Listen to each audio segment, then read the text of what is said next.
Hello friends, welcome to Shri রান্নাঘর। আজ আমি বানাচ্ছি তালের সাতপুরা।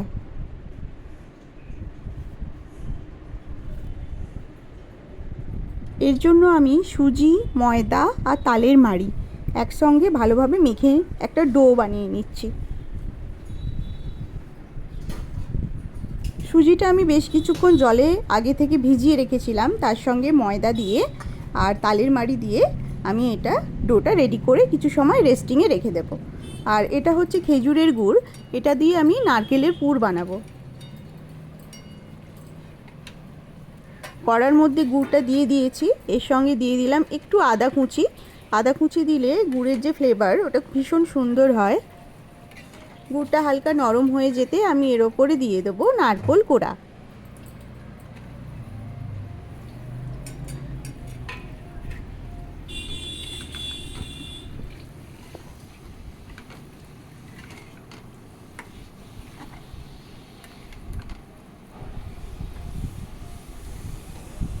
নারকেলের পুরটা বানানো হয়ে গিয়েছে, এটা আমি একটা প্লেটের মধ্যে ঢেলে রেখেছি।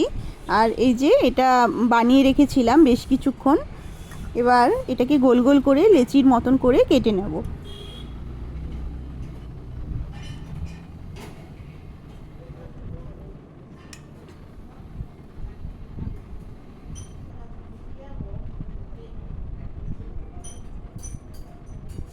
হাতে সামান্য ময়দা দিয়ে আমি এটা একটা খুলি বানিয়ে নেব। ঠিক যেভাবে ভাপা পিঠে বানানো হয় সেই রকমভাবে আমি খুলি বানিয়ে নেব।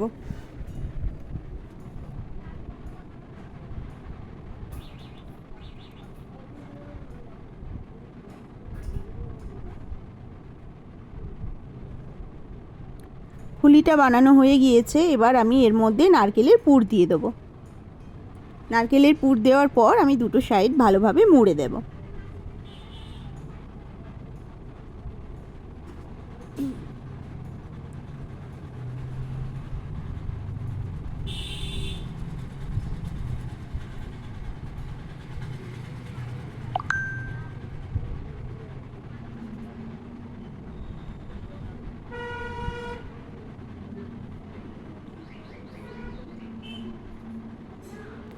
এইভাবে আমি প্রত্যেকটা পিঠে বানিয়ে নিচ্ছি।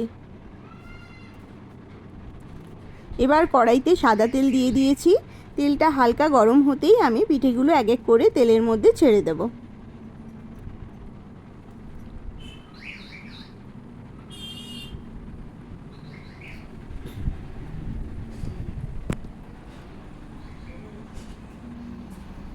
পিঠের একটা সাইড ভালোভাবে ভাজা হয়ে গেলে আমি অন্য সাইড হালকাভাবে উল্টে দেব।